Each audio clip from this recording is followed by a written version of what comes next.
Germaniyadan salom. Bugun mani qisqa infovlogimda Ausbildung haqida gaplashamiz. Ausbildung o'zi nima? Ausbildung Germaniyadagi o'qish va ishlash tizimlashtirilgan dastur. Maktab bitiruvchilari Germaniyada agar universitetga bormasa, Ausbildungni tanlaydi. Ausbildungda kasbga amaliy o'rgatadi. Va bunda o'qish va ishlash bir tizimda bo'lgani uchun ham o'qib, ham ishlaydi. Ya'ni 2 kun maktabga borib nazariy bilim oladi va 4 kun ish xo'jaligiga borib, amaliy narsa, ish o'rganadi. Va bu paytda 3 yil davomida, masalan, agar 3 yillik Ausbildung qilayotgan bo'lsa, 3 yil davomida oylik oladi. Bu hozir aktualniy summasi 1200 yevrogacha ekan, 800 yevrodan. U sohalarga qarab har xil. Va agar siz O'zbekistondan turib Germaniyadagi Ausbildungga qiziqayotgan bo'lsangiz, sizdan nimalar talab qilinadi? Hozir shularni men sizlarga sanab o'taman. Agar siz Germaniyaga Ausbildung qilib kelmoqchi bo'lsangiz, nemis tilini bilishingiz kerak. Kamida B1 daraja, agar B2 bo'lsa, undan ham yaxshi. Undan tashqari siz yaxshi tarjimai hol yozgan bo'lishingiz kerak. Shu paytgacha qilgan hamma ishlaringizni am besten jadval ko'rinishida o'qishga qulay bo'ladi.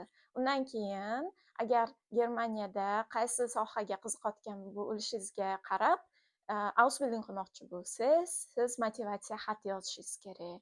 Motivatsiya xati bir betdan iborat bo'lsa, o'qishga qulay bo'lsa, nemis tilida bo'lsa yaxshi. Va undan tashqari siz o'sha o'qishdan olgan hamma bitiruv hujjatlaringizni olib, notariusda nemis tiliga yoki ingliz tiliga tarjima qildirib tasdiqlatib olishingiz kerak. Shularni hammasi sizda bo'lsa, keyin infoboxda men saytlarni yozib qoldiraman. O'sha saytlarga kirib, o'zingizga yoqqan sohada Ausbildung joylarini qidirishingiz mumkin. Endi yana bitta savol tug'ilishi mumkin. Qaysi paytda Ausbildung boshlanadi? Germaniyada xuddi O'zbekistonnikiga o'xshab sentyabrda maktab, universitet va Ausbildung ham boshlanadi. Ya'ni kuzda va ko'pgina Ausbildung joylarida avgustda ham boshlanadi. Shuning uchun siz birinchi navbatda o'zingizga yoqqan yo'nalish uchun ariza topshirayotganingizda o'sha firmaga, xo'jalikka, agar siz stomatologiya yo'nalishida assistentlikka qiziqadigan bo'lsangiz, o'sha stomatologiya klinikasiga ariza jo'natishingiz kerak. Agar siz